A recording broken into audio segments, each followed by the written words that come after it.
मायागंज नाम के गांव में धनपत नाम का एक सेठ रहता था। उसकी पत्नी उर्मिला 8 महीने की गर्भवती थी। घर में नए मेहमान को लेकर सभी बहुत खुश थे, लेकिन सेठ हमेशा से चाहता था कि उसे लड़का हो। कुछ दिनों बाद उसकी पत्नी को लेबर पेन शुरू हुआ और सेठ अपनी पत्नी को लेकर अस्पताल गया। कुछ देर बाद डॉक्टर सेठ के पास आए और कहने लगे, मुबारक हो, आपकी पत्नी ने एक बेटी को जन्म दिया है। इतना कहकर डॉक्टर वहां से चला गया। बेटी हुई है, इसमें इतना खुश होने वाली क्या बात है? लड़की ही तो जन्मी है। मेरे सर पर लड़की का बोझ डाल दिया। ये आप कैसी बात कर रहे हैं जी? हमारी काफी मन्नतें मांगने के बाद ये बच्ची पैदा हुई है और अब आप इसे इस तरह धिक्कार रहे हैं। चुप कर, मुझे मेरे खानदान को आगे बढ़ाने वाला मेरा वंश, मेरा बेटा चाहिए। मैं इस मुसीबत को अपने साथ घर नहीं ले जाने वाला। ऐसा कहकर सेठ धनपत ने उस बच्ची को एक बैग में डालकर दूसरे गांव के एक कूड़ेदान के डिब्बे में डाल दिया। अगले दिन उस कूड़ेदान में जब एक भिखारिन ममता कूड़ा बिनने आई तो उसने उस बच्ची के रोने की आवाज सुनी। हे राम, ये बच्ची के रोने की आवाज कहाँ से आ रही है? ममता ने उस बैग को उठाकर देखा तो उसमें से एक नवजात बच्ची रो रही थी। ममता ने झट से उसे बैग से निकाला और अपने सीने से लगा लिया। ये औरत एक गरीब विधवा कचरा बिनने वाली ममता थी, जो कचरा बिन बिन कर अपना गुजारा चलाती थी। बेचारी ममता अकेले ही जैसे तैसे गरीबी में गुजारा करके अपना जीवन काट रही थी। ममता का इस दुनिया में कोई नहीं था। वो एक अनाथ थी जिसकी शादी से कुछ महीने बाद ही उसका पति भी चल बसा था। वो कुछ महीने की गर्भवती थी, लेकिन पति की मौत का सदमा वो बर्दाश्त नहीं कर पाई और उसका गर्भपात हो गया। शायद इसीलिए उसने जैसे ही उस बच्ची को देखा तो उसकी ममता जाग गई और उसने उसे अपने सीने से लगा लिया। भगवान ने मेरी गोद भरने से पहले ही मेरे बच्चे को मुझसे छीन लिया और आज इस नन्ही सी जान को मुझे दे दिया। शायद ये भगवान का ही प्रसाद है जो मुझे फल स्वरूप मिला है। अब मैं अपनी इस बच्ची को खुद से अलग नहीं होने दूंगी और इसे ढेर सारा प्यार दूंगी। देख गुड़िया, हम दोनों का इस दुनिया में कोई नहीं है, इसलिए आज से मैं तेरी माँ और तू मेरी बेटी। ममता उस बच्ची को अपने साथ अपनी झोपड़ी में ले आई। वो उसको बोतल से दूध पिलाती, नहलाती, उसकी मालिश करती और उसका खूब ख्याल रखती। अब वो भी जब कूड़ा बिनने जाती अपनी बच्ची को अपने साथ पीठ पर बांध कर ले जाती। उसने उसका नाम रिंकी रखा। देखते ही देखते रिंकी 7 साल की हो गई। माँ काम पर गई है, आकर कितना थक जाती है, फिर हम दोनों के लिए खाना भी बनाती है। अब मैं बड़ी हो गई हूँ, मुझे माँ की मदद करनी चाहिए। इतना सोचकर रिंकी खाना बनाने में जुट जाती है और ममता के आने तक दाल भात बनाकर रख देती है। मेरी बच्ची, मुझे माफ कर दे, आने में थोड़ी देर हो गई, तू बस 5 मिनट रुक, मैं अभी तेरे लिए खाना बनाती हूँ। जब वो रसोई में जाकर देखती है तो पहले से ही खाना तैयार होता है। ये देख ममता हैरान रह जाती है। माँ, अपनी बेटी के हाथ का बना खाना खाओगी नहीं? लेकिन रिंकी, तुझे ये सब करने की क्या जरूरत थी बेटा? मैं आकर बना लेती ना, अगर तेरा हाथ जल जाता तो। माँ, तुम भी तो सारा दिन काम करके थक जाती होगी ना, इसीलिए मैंने सोचा मैं तुम्हारी थोड़ी मदद कर दूं। मेरी बच्ची सचमुच कितनी बड़ी हो गई है। मैं जानती हूँ तुझे पढ़ने का शौक है, इसलिए मैंने सरकारी स्कूल की बड़ी मैडम से तुम्हारे स्कूल में जाने के बारे में बात कर ली है। कल से तुम स्कूल जाने की तैयारी करो। मेरी प्यारी माँ। ममता ने अगले दिन रिंकी का स्कूल में दाखिला करवा दिया। ममता रिंकी को कोई भी कमी नहीं होने देती थी। वो कूड़ा कचरा बिनने के साथ साथ लोगों के घरों में झाड़ू पोछा बर्तन भी करने लगी। वो रिंकी के लिए तो नए कपड़े ले लेती, लेकिन खुद उन 2 साड़ियों में ही गुजारा चलाती जो उसे उसकी मालकिन ने दी थी। ऐसे ही समय गुजरा और रिंकी ने अपनी ग्रेजुएशन पूरी की। माँ, मैं बीएड करना चाहती हूँ और स्कूल में बच्चों को पढ़ाकर इस देश को शिक्षित करना चाहती हूँ। मेरी बच्ची, तू जो करना चाहती है कर, ये माँ तेरे साथ है। रिंकी की पढ़ाई के लिए ममता ने थोड़े थोड़े करके कुछ पैसे जमा कर रखे थे, जिससे वो रिंकी को बीएड की पढ़ाई करवाती है। कुछ सालों बाद रिंकी को अपने ही इलाके के एक स्कूल में सरकारी नौकरी मिल जाती है। माँ, माँ, मेरी प्यारी माँ, अपनी आंखें बंद करो माँ। रिंकी ममता के हाथ में एक डिब्बा देती है। ममता उसे जब खोलती है तो उसमें बहुत ही सुंदर साड़ी होती है। माँ, आज मुझे मेरी पहली सैलरी मिली है और मेरी पहली सैलरी से मैंने आपके लिए ये पहली साड़ी ली है। मेरी बच्ची, तू खूब तरक्की कर, लेकिन मुझ बुढ़िया के लिए ये तोहफा लाने की क्या जरूरत थी? बेकार के पैसे खर्च किए, अपने लिए ही कुछ ले लेती। माँ, बचपन से लेकर आज तक देखती आई हूँ, मेरी ख्वाहिशों को पूरा करने के लिए अपनी ख्वाहिशों का गला घोटा है तुमने। मुझे नए कपड़े दिलाती रही, लेकिन अपने लिए कभी कोई साड़ी नहीं ली। जो लोगों ने अपनी उतरन दी उन्हें पहन लिया, इसलिए आज मैं अपनी माँ के लिए ये नई साड़ी लाई हूँ, मेरी माँ की पहली साड़ी।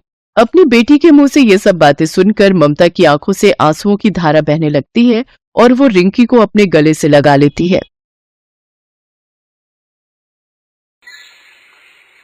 मानसी एक बहुत ही गरीब परिवार की लड़की थी। उसकी मां शोभा घरों में चौका बर्तन का काम करती थी। मानसी के पिता गिरधर को शराब पीने की गंदी आदत थी। गिरधर सारा दिन शराब के नशे में धुत रहता था और शोभा को मारता पीटता रहता था। एक दिन, बापू, माँ को मत मारो, माँ सारा दिन काम करती है और थकी हारी घर आती है। कुछ दिनों से माँ के पैरों में भी बहुत दर्द है, माँ को छोड़ दो बापू। सामने से हटती है या तू भी अपनी माँ के साथ पिटना चाहती है? चल हट सामने से। दोनों माँ बेटी ने जिंदगी खराब की हुई है। अब जब तक बोतल अंदर नहीं जाएगी कलेजा ठंडा नहीं होगा मेरा। मानसी रोने लगती है। शोभा मानसी को संभालती हुई खुद भी रोने लगती है। मानसी, मेरी बेटी, तू अपने बापू से कुछ मत बोला कर। मेरी बच्ची, अगर तुझे कुछ हो जाता, कहीं चोट आ जाती तो मैं अपने आप को कभी माफ न करती। मेरी बच्ची, चुप हो जा। माँ, बापू तुम्हारे ऊपर हाथ उठाते हैं तो मुझे अच्छा नहीं लगता। बापू हमें बिल्कुल प्यार नहीं करते। मानसी, दुखी मत हो, सब ठीक हो जाएगा। चल, मैं तुझे रोटी बनाकर देती हूँ। मानसी 9 साल की एक छोटी बच्ची थी। उस मासूम पर हाथ उठाते उसके पिता को लज्जा नहीं आती थी। शोभा के पैरों में अब ज्यादा दर्द रहने लगा था। एक दिन, माँ, आप काम पर जाती हो, थक जाती हो, मैं पैसे कमाकर आपके लिए अच्छी सी दवाई ला दूंगी। मेरी बच्ची, अभी तू बहुत छोटी है, अभी तेरे कमाने की उम्र नहीं है। जब तू बड़ी हो जाएगी तो खूब पैसे कमाना। अच्छा सुन, मैं काम पर जा रही हूँ, तेरे लिए चटनी रोटी बना दी है तो खा लेना। मैं भी अपनी माँ की मदद करना चाहती हूँ। मैं भी पैसे कमाऊंगी और माँ की दवाई लाऊंगी। माँ जब शाम को आएंगी तो उन्हें पैरों पर दवाई लगा दूंगी, उनको दर्द में आराम मिल जाएगा। मानसी पैसे कमाने निकल पड़ती है। वो बाजार पहुंचती है। मानसी एक दुकान पर जाती है। भैया, मुझे अपनी माँ की मदद करनी है, क्या आप मुझे काम दोगे? चल जाए यहाँ से भिखारिन कहीं की। काम के बहाने पैसे मांगने के लिए इनके गरीब माँ बाप छोटे बच्चों को भेज देते हैं। मानसी बाजार में घूमती हुई दुकानदारों से काम मांगती है, पर सब मानसी को मना कर देते हैं। तभी मानसी की नजर एक भिखारिन पर जाती है। कुछ लोग भिखारिन के आगे पैसे फेंक फेंक कर जा रहे थे। अरे, अम्मा को लोग पैसे देकर जा रहे हैं, ये तो बहुत आसान काम है, इस तरह तो मैं भी पैसे कमा सकती हूँ। अम्मा, आप तो बहुत सारे पैसे कमा लेती हो, क्या मैं भी आपकी तरह पैसे कमा सकती हूँ? मुझे अपनी माँ के लिए पैसे कमाने हैं, क्या आप मुझे ये काम सिखाओगी अम्मा? लगता है पहली बार भीख मांग रही है। आजा, बैठ जा मेरे बाजू में, और जो भी यहाँ से अच्छे कपड़ों या गाड़ी वाला गुजरे ना, तू नजर रखना और पैसे मांगना। मानसी उस भिखारिन के बराबर में सड़क पर बैठ गई। लोग आगे से गुजरते तो मानसी के आगे सिक्के फेंक जाते। मानसी ये सब देखकर बहुत खुश थी। वो मासूम ये नहीं जानती थी कि लोग उसे भीख देकर जा रहे हैं। लोगों की नजरों में वो उस वक्त एक भिखारिन थी। सुबह से शाम तक मानसी वहीं बैठकर भीख मांगती रही। तभी एक बूढ़ा व्यक्ति उसके आगे सिक्के रखकर निकला तो अचानक मानसी चिल्लाई, अरे बाबूजी, आपका बटुआ गिर गया। क्या हुआ बेटी, क्यों आवाज लगा रही हो? मैंने तुम्हें पैसे दे तो दिए। बाबूजी, जब आप मुझे पैसे दे रहे थे, ये बटुआ आपकी जेब से गिर गया था। इतनी छोटी मासूम बच्ची भीख मांग रही है, पर क्यों? ये तो बहुत ईमानदार बच्ची दिखाई पड़ती है।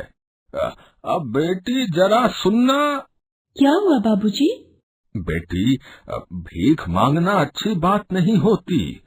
तुम बहुत अच्छी बच्ची हो। क्या नाम है तुम्हारा? तुम भीख क्यों मांग रही थी बच्चे? बाबूजी, मेरा नाम मानसी है। मेरी माँ को पैसों की जरूरत है, मुझे अपनी माँ को पैसे देने हैं, इसलिए मैं लोगों से पैसे ले रही थी। बेटी, अभी तुम्हारी पढ़ने लिखने की उम्र है। जब तुम बड़ी हो जाओगी तब हो पैसा कमाना है। तुम्हारा घर कहाँ है? चलो मैं तुम्हें घर छोड़ देता हूँ। तुमने मेरा बटुआ खोने से बचा लिया। अब मेरा भी कुछ फर्ज बनता है। अब मुझे तुम्हारे माता पिता से मिलना है। मानसी उन बूढ़े व्यक्ति को घर ले जाती है। तभी गिरधर शोभा से रुपए छीनकर गुस्से में घर से बाहर जा रहा था। वो गली के नुक्कड़ पर पहुंचा ही था कि ये तो बापू है। क्या हुआ बापू? माँ, बापू बेहोश हो गए। बाबूजी, ये मेरे बापू हैं, देखो ना मेरे बापू कैसे गिर गए। मानसी की आवाज सुनकर शोभा दौड़ती हुई आती है। क्या हुआ आपको? क्या हुआ? कुछ तो बोलो। मानसी के बापू क्या हुआ? शोभा और मानसी रोने लगती है। मानसी के साथ आए बूढ़े व्यक्ति ने आस पड़ोस के लोगों से कहा, अब इन्हें जल्दी से उठाओ और अस्पताल ले चलो। सब मिलकर मानसी के पिता को अस्पताल ले गए। वहाँ डॉक्टर ने मानसी के पिता का चेकअप किया। देखिए, ये सब ज्यादा शराब पीने की वजह से हुआ है। अगर दोबारा शराब को हाथ भी लगाया तो इनकी जान को खतरा है। ये शराब बहुत बुरी आदत है। इसके नशे का शिकार होकर न जाने कितने घर बर्बाद हो गए। मैंने आपको पहचाना नहीं। आज आपकी वजह से हम समय पर हॉस्पिटल पहुँच पाए। आपका बहुत बहुत शुक्रिया। मानसी बिटिया मुझे बाजार में मिली थी। मानसी सड़क पर भीख मांग रही थी, पर इस बच्चे की ईमानदारी से भरी मासूम बातों को सुनकर मेरा दिल पिघल गया। इस बच्चे को नहीं पता कि भीख मांगना क्या होता है। ये तो अपनी माँ के लिए पैसे कमाने गई थी। गिरधर को भी होश आ चुका था। वो भी बहुत शर्मिंदा था। मुझ जैसे बुरे आदमी को बचाया। मैं अपने परिवार को कोई खुशी नहीं दे सका। आज मेरी बच्ची भीख मांगने पर मजबूर हुई। मैं कैसा नीच बाप हूँ। जब शोभा ने भीख मांगने की बात सुनी तो वो फूट फूट कर रोने लगी। मेरी बच्ची तो अपनी माँ के लिए पैसा कमाने चाहती थी। नहीं मेरी बच्ची, नहीं मेरी बच्ची। बूढ़ा व्यक्ति गिरधर से बोला, गिरधर, मेरा नाम सेठ लक्ष्मीकांत है। मेरा कपड़े का कारखाना है। तुम ठीक होते ही मेरे कारखाने में काम करोगे, पर एक शर्त और, शराब से नाता तोड़ना होगा। बोलो है मंजूर? और मानसी बिटिया को पढ़ाने लिखाने की जिम्मेदारी मेरी। अब से ये स्कूल जाएगी। हाँ, हम गरीब माँ बाप की बच्ची पढ़ लिख जाएगी। हमें तो आप भगवान के रूप में देवता मिल गए। मैं वादा करता हूँ कि आज के बाद शराब को कभी हाथ नहीं लगाऊंगा, कभी हाथ नहीं लगाऊंगा। उस दिन के बाद गिरधर ने शराब की लत छोड़ दी। वो अब पूरी मेहनत के साथ सेठ लक्ष्मीकांत के कारखाने में नौकरी पर जाने लगा। मानसी अब अपने पिता में आए बदलाव को देखकर बहुत खुश थी। गरीब माँ बाप की बच्ची के जीवन को सेठ लक्ष्मीकांत की उदारता ने खुशियों से भर दिया था। Thanks for watching.